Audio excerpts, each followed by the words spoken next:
আমি আপনার সন্তানের মা হতে চলেছি সায়র সাহেব। ক্লাস চলাকালীন সময়ে বেলা ফেক আইডি থেকে তার চাচাতো ভাই সাইবান খান সায়রকে মেসেজটি পাঠিয়ে মিটিমিটি হাসল। মজার বিষয় হলো তিনি তার কলেজের ইংরেজি টিচার এবং সে সময় তিনি বোর্ডের সামনে দাঁড়িয়ে ক্লাস নিচ্ছিলেন। এখন শুধু অপেক্ষা সামনের মানুষটির প্রতিক্রিয়া দেখার। 1 মিনিট, 2 মিনিট, 5 মিনিট অতিবাহিত হলো, কোনো উত্তর নেই। বেলা ভ্রু কুঁচকে আবারও ইনবক্সে ঢুকলো। মেসেজটি সিন পর্যন্ত হয়নি। বিরক্ত হয়ে ঠোঁট বাঁকালো সে। এই মানুষটা কি মেয়েদের মেসেজ দেখে না নাকি? বিড়বিড় করে বলে ফোনটা পাশে রাখতে যাবে, ঠিক তখনই টুং করে একটি নোটিফিকেশন ভেসে উঠল। বেলার চোখ দুটো চকচক করে ওঠে। দ্রুত মেসেঞ্জার খুলতে দেখা গেল মাত্র একটি উত্তর এসেছে। আপনি ভুল নম্বরে মেসেজ দিয়েছেন। উত্তরটা পড়ে বেলার মুখ হা হয়ে গেল। এত বড় খবর শুনেও লোকটার মধ্যে কোনো বিস্ময় নেই, যেন কেউ ক্লাসের নোট চেয়েছে। দুষ্টুমি চেপে রেখে আবারও টাইপ করলো সে। না স্যার, আমি ভুল করিনি। আমার সন্তানের বাবা আপনি। মেসেজ পাঠিয়েই হাসি চেপে বেঞ্চে গড়াগড়ি খেতে লাগলো বেলা। তার এখন ভীষণ কৌতূহল, গম্ভীর স্বভাবের সাইবান খান সায়রের ধৈর্য আর কতক্ষণ টিকে থাকে।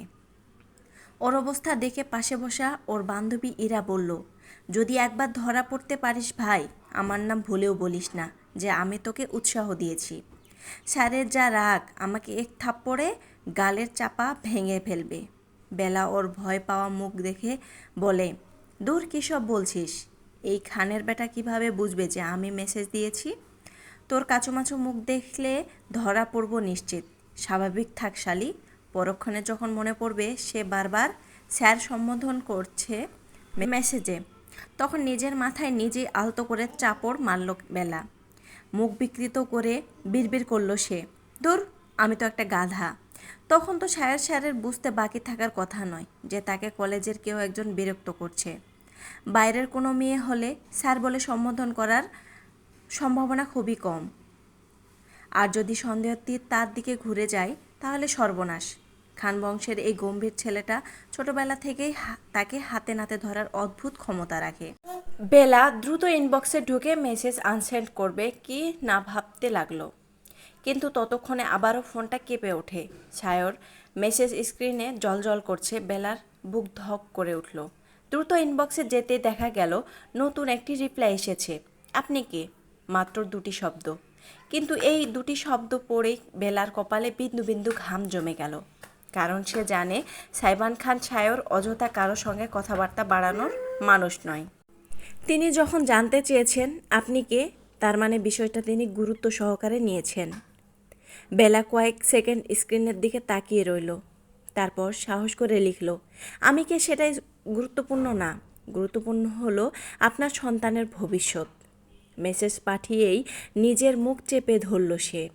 হাসি থামছে না। ক্লাসের মাঝখানে বসে এমন কাণ্ড করছে ভাবতেই নিজের উপর অবাক লাগছে তার। কিন্তু পরের মেসেজটা আসতেই তার হাসি মুহূর্তে উধাও হয়ে গেল। সায়র লিখেছে, তো কয়টা সন্তান দিয়েছে তোমার পেটে? টুইন বেবি হবে তো? আমার ডিএনএ কিন্তু খুবই স্ট্রং। আলট্রাসোনোগ্রাফি করে রিপোর্টটা নিয়ে সোজাসুজি আমার সঙ্গে মিট করবেন, কেমন? মেসেজটা পড়ে সে যেন রাগে ও বিস্ময়ে স্তব্ধ হয়ে গেল।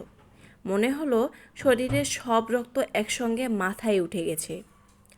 চোখ বড় বড় করে স্ক্রিনের দিকে তাকিয়ে রইল সে। এই লোকটা এতটা ঠোঁট কাটা সে তো আগে জানতো না। সব মেয়েদের সঙ্গে কি এভাবেই কথা বলে নাকি এই লোকটা? ওর ভাবনার মাঝে সামনে থেকে সায়র ডেকে ওঠে, লাস্ট বেঞ্চার মিস বেলা, আপনি দাঁড়ান। একটু আগে আমি কি বুঝেছি সে সম্পূর্ণ পড়াটা এখন আমাকে বলবেন। বেলা চমকে গেল। দ্রুত ফোনটা ব্যাগে লুকিয়ে ফেলল। বুক ধড়ফড় করছে। সে ধীরে উঠে দাঁড়ায়। ক্লাসের সব চোখ এখন তার দিকে। চোখে কোনো রাগ নেই, কিন্তু এমন একটা গাম্ভীর্য।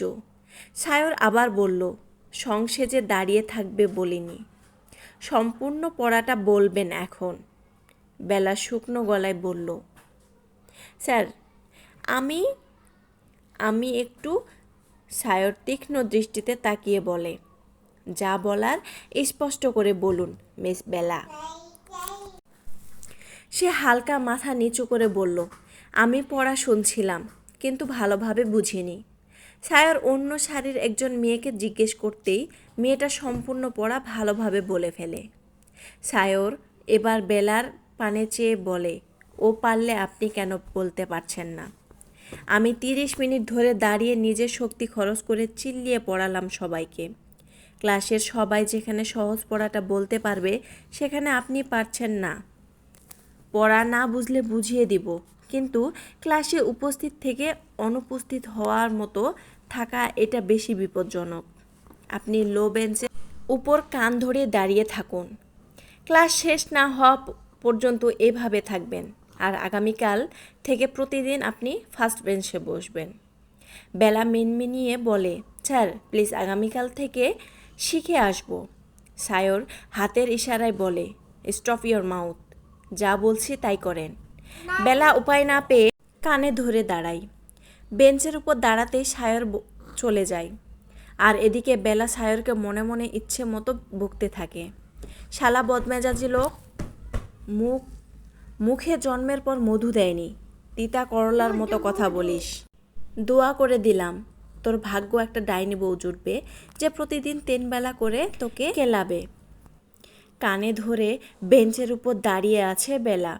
মুখটা এমনভাবে ফুলিয়ে রেখেছে যেন পৃথিবীর সবচেয়ে অত্যাচারী মানুষটা এইমাত্র তার সামনে দাঁড়িয়ে ক্লাস নিচ্ছে।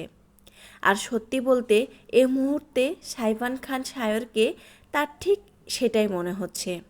এক হাতে মার্কার, অন্য হাতে বই নিয়ে স্বাভাবিক ভঙ্গিতে ক্লাস নিচ্ছে লোকটা, যেন কিছুই হয়নি, যেন কিছুক্ষণ আগে একটা মানুষকে পুরো ক্লাসের সামনে অপদস্থ করে রাখেনি। বেলার রাগে গা জ্বলছে, মাঝে মাঝে ইচ্ছে করছে বেঞ্চ থেকে লাফিয়ে নেমে গিয়ে বোর্ডের ডাস্টারটা ছুঁড়ে মারতে। অবশ্য ইচ্ছেটা বাস্তবে পরিণত করার সাহস তার নেই, কারণ সে খুব ভালো করেই জানে তারপর কি হবে। সাইফান খান সায়র তাকে জীবন্ত গিলে খাবে। বেলাকে এ অবস্থায় দেখে পুরো ক্লাস চাপা হাসির রোল। ইরা বারবার চোখের ইশারায় শান্ত হতে বলছে, কিন্তু বেলার মাথায় তখন একটাই চিন্তা, এই লোকটার সর্বনাশ কিভাবে করা যায়। ঘন্টা পড়ার কয়েক মিনিট আগে সায়র নিজে পুরো ক্লাসের দিকে তাকিয়ে বলল, আজকের লেসন সবাই ভালোভাবে পড়ে আসবে। আগামীকাল যাকে জিজ্ঞেস করব যেন উত্তর দিতে পারেন সবাই। কথাটা বলে বই বন্ধ করলো সে। তারপর একবারও বেলার দিকে না তাকিয়ে ক্লাসরুম থেকে বেরিয়ে গেল। এই বিষয়টা সবচেয়ে বেশি খারাপ লাগলো বেলার। এতক্ষণ শাস্তি দিল, বকলো, অথচ যাওয়ার সময় একবার তাকিয়েও দেখলো না, যেন সে আদৌ গুরুত্বপূর্ণ কেউ না। সায়র বের হতেই বেলা কানের উপর থেকে হাত সরিয়ে ধপাস করে বেঞ্চে বসে পড়ল। কানে হাত দিয়ে কয়েকবার মালিশ করে বের করে বলল, শালা হিটলার। ইরা অবাক হয়ে জিজ্ঞেস করলো, কাকে বললি? বেলা কপাল কুঁচকে বলল, যে আমাকে এতক্ষণ মুরগি বানিয়ে রাখলো তাকে। আসতে বল, কেউ শুনে ফেললে আবার। শুনুক। ভয় পায় নাকি? কথাটা বললেও বেলা জানে ভয় সে একটু হলেও পায়, বিশেষ করে সাইফান খান সায়রের সেই শান্ত গম্ভীর মুখটাকে। রাগ করলে মানুষ চিৎকার করে, কিন্তু এই লোকটা চিৎকারও করে না, শুধু তাকায়, আর সেই তাকানোতেই বুক শুকিয়ে কাঠ হয়ে যায়। প্রসঙ্গ পাল্টে ইরা মজার ছলে বলল, কেমন লাগলো কানে ধরে দাঁড়াতে? মজা লাগছে, কাল আবার দাঁড়াবো। মিথ্যা কথা বলিস না, বেলা সিরিয়াস মুড নিয়ে বলে। আজকে বাসায় গিয়ে এই লোকটার নামে একটা গরু সৎকা দিব। এরা অবাক হয়ে বলে, সৎকা দেয় মানুষের মঙ্গলের জন্য।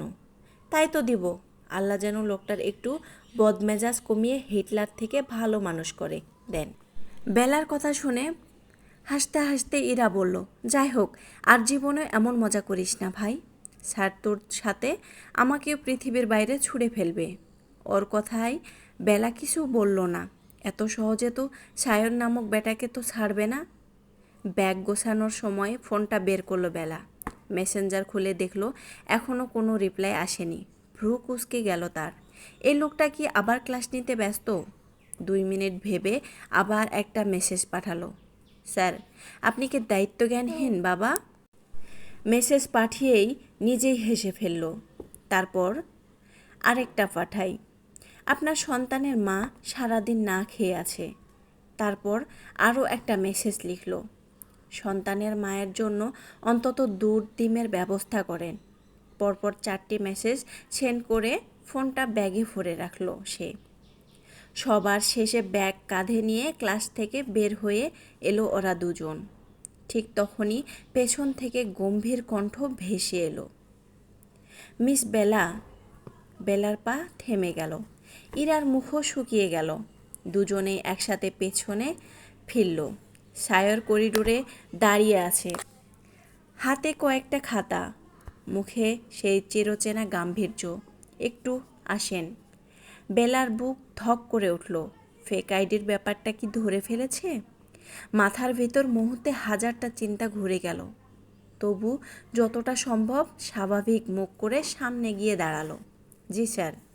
সায়র কয়েক মুহূর্ত তার দিকে তাকিয়ে রইল, তারপর বলল, তুই ইচ্ছে করে পড়াশোনা নষ্ট করছিস কেন? প্রশ্নটা শুনে বেলা অবাক হয়ে গেল। সে ভেবেছিল অন্য কিছু বলবে। বেলা কিছু না জানার ভান করে বলে, মানে কি বলছেন এসব? প্রতিদিন ক্লাসে অন্যমনস্ক থাকিস কেন? সমস্যা কি তোর বল? থাকি না তো। থাকিস।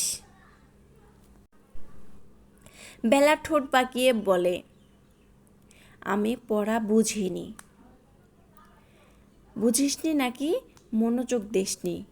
আর বাসায় কখনো বলেছিস যে পড়া বুঝিস না? বা আমাকে একটু বুঝিয়ে দেন? বেলা চুপচাপ দাঁড়িয়ে আছে। তুই ছোটবেলা থেকে যেমন ছিলি এখনও তেমনই আছিস, স্টুপিড। বেলা ভ্রু কুঁচকিয়ে বলে, আমি আবার কি করলাম? সায়র আবার বলল, জীবনটা সব সময় তোর পছন্দ মতো চলবে না। কিছু বিষয় দায়িত্ববোধ থেকে করতে হয়। পড়াশোনার ইচ্ছে না থাকলে বলিস, তোর পড়ালেখা অফ করে দিব। বেলার হঠাৎ বিরক্ত লাগলো। সে উপদেশ শুনতে পছন্দ করে না, বিশেষ করে সায়রের কাছ থেকে না। সে মুখ গোমড়া করে বলল, আমার বাবা আছেন, উনি এসব বুঝাবেন আমার পড়াশোনা চলবে কি না। আপনার উপদেশ প্রয়োজন নেই। ইরা দূরে দাঁড়িয়ে চোখ বড় বড় করে তাকিয়ে আছে। সে নিশ্চিত এখন ঝড় আসবে। বেলার কথায় সায়র রাগ করল না, শুধু গম্ভীর মুখ করে ওর দিকে তাকিয়ে রইল। সেই দৃষ্টিটা অদ্ভুত। বকা দেয় না, চিৎকার করে না, তবু মানুষকে অস্বস্তিতে ফেলে দেয়। কয়েক সেকেন্ড পর সায়র ধীরে বলল, হ্যাঁ চাচ্চুই, তোকে লাই দিয়ে মাথায় তুলেছে। আদরে আদরে বাদর বনে যাচ্ছিস দিন দিন। বেলা আশ্চর্য হয়ে বলে, আমি বাদর? তা নয়তো কি। আর আগামীকাল থেকে মোবাইল যেন কলেজে আনতে না দেখি। আমি যদি একবার বুঝি আছাড় মেরে ভাঙবো তোর ফোন। কথাটা মস্তিষ্কে গেঁথে নে ভালোভাবে। বেলা ভয়ে ভয়ে বলল, জি আচ্ছা। সায়র আর এক মুহূর্ত দাঁড়ালো না, গটগট পায়ে ত্যাগ করল স্থান। সায়র চলে যেতেই এরা সঙ্গে সঙ্গে দৌড়ে এসে জিজ্ঞেস করে, কি বলল স্যার? উপদেশ দিল। বুঝতে পারিনি তো ফেক আইডির বিষয়ে? না, সায়রের এতটা কাছে অন্য এক নারীর উপস্থিতি মেনে নিতে কষ্ট হচ্ছে বেলার। পুরুষটির যত্নশীল আচরণ আর মেয়েটির মুখের হাসি তার বুকের ভেতর অদ্ভুত যন্ত্রণা ছড়িয়ে দিচ্ছে। সেই দৃশ্যেই বেলার হৃদয়টা নিঃশব্দে ভেঙে গেল। সেই দৃশ্য আবার তার প্রিয় কাঠগোলাপ ফুলের গাছের কাছে। কাঠগোলাপ গাছটা বেলার খুব প্রিয়। একসময় সেই চারাগুলো সায়রই এনে দিয়েছিল ওর জন্মদিনের উপহার হিসেবে। আর সেই গাছের পাশে অন্য এক মেয়ের সঙ্গে সায়রকে দেখে রাগে অভিমানে ফেটে পড়ে বেলা। সায়রকে সে দুচোখ দেখতে পারে না ঠিকই, কিন্তু অন্য নারীর সাথে সায়রকে সহ্যও করতে পারে না সে। নিজের এলোমেলো অবস্থা সামলে ওদের সামনে গিয়ে চিৎকার করে ওঠে, এখানে কি হচ্ছে? এটা পার্ক নয়, এটা বাগান। আর সায়র ভ্রু কুঁচকে তাকায়, এমন বিধ্বস্ত লাগছে কেন ওকে? ধমক দিতে গিয়েও দেয় না, জোরে জোরে শ্বাস টানছে বেলা। দৃষ্টি তার সায়রের দিকে, যেন এখনই টুপ করে গিলে ফেলবে। সায়র গম্ভীর কণ্ঠে বলে, বেয়াদবি করছিস কেন? আমি বেয়াদব তাই? মুখে মুখে তর্ক করাটা যেন এই মেয়ের স্বভাব। সচরাচর কেউ সায়রের মুখে উপর এভাবে কথা বলার সাহস করে না, কিন্তু এই মেয়ের মধ্যে ভয়ের টিকিটিও কখনো খুঁজে পায়নি সায়র। মাঝে মাঝে মনে চায় কাঁধে তুলে আছাড় মারতে মেয়েটাকে। দাঁতে দাঁত চেপে বলে সায়র, চাপকে তোর গাল লাল করে দিব বেয়াদব। সমান তালে বেলা জবাব দেয়, আর আমি বসে বসে কি বাদাম খাবো?